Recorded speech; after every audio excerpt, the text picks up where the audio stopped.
எங்கள் வீட்டில் இன்றைக்கி வந்து புளியோதரை பண்ண போகிறோம். அதுக்கு தேவையான பொருள் பாருங்கள். வரமிளகாய், இதுக்கு தேவையான அளவு 10-15 எடுத்து வச்சுருக்கேன்.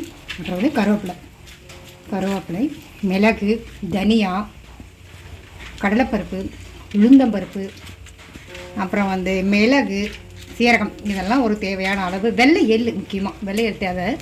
இதெல்லாம் போட்டிருக்கோம் பாருங்கள். எல்லாத்தையும் வந்து தனித்தனியாக வறுத்து எடுத்து இப்போ மொத்தம் வச்சுருக்கோம். இதை வந்து ஆற வச்சு அப்புறம் மிக்சியில் போட்டு நம்ம அரைக்க போகிறோம். நல்லா இருக்குது. உங்களோட எண்ணெயில் வறுக்கிறது, வேர்க்கடலை எண்ணெய் வறுக்கிறதுங்க. அடுத்தது முந்திரி பருப்பு, அடுத்தது கடலைப்பருப்பு. இதெல்லாம் வந்து எண்ணெயில் வறுத்து தனித்தனியாக எடுத்து வச்சுக்கோங்க. அப்புறம் வரமிளகாய் தேவை. இதையும் உங்களுக்கு தேவையான காரம் எவ்வளோ வேணும்னு அந்த தேவைக்கேற்ற மாதிரி எடுத்து வச்சு இது எண்ணெயில் பொரிச்சிக்கோங்க. அப்புறம் வந்து நீங்கள் பெருங்காயம் அளவாக போட்டால் ரொம்ப நல்லாயிருக்கும். நிறைய போட்டோம் சிலருக்கு பிடிக்காது. பெருங்காயம் எடுத்து வச்சுக்கோங்க. வந்து எண்ணெயில் கடுகு போட்டுறேன். கடுகு போட்டு நல்லா பொரிக்கிட்டோம். உளுந்து,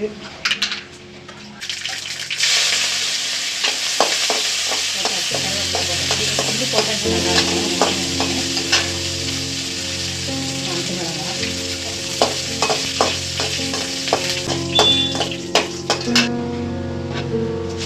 இப்போ வந்து அரைச்சி வச்சு புளி ஊற்றுறோம். புளி கொஞ்சம் அதிகமாக நல்லா இருக்கும். அதனால் புளி அதிகமாக போட்டுருவோம். நல்லா இருக்கும். உப்பு தேவையான அளவு போட்டாச்சு. மஞ்சத்தூள்,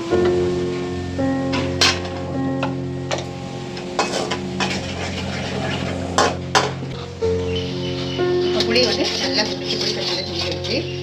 இப்போ நம்ம பொடி பண்ணி வச்சுருக்கோம் பாருங்க, வறுத்த பொடியை இதில் கலக்கிறோம். பொடியை போட்டோம்.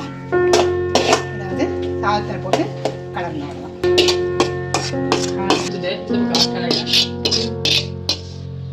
சாதத்தில் கலரி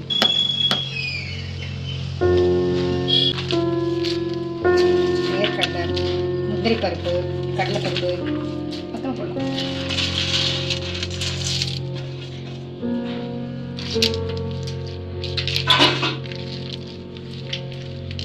தான் வறுக்க போகிறோம்.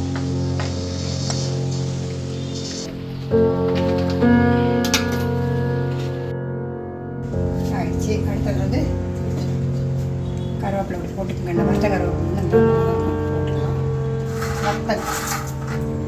வத்தல் வந்து நல்லாயிருக்கும் சாப்பிட்றதுக்கு.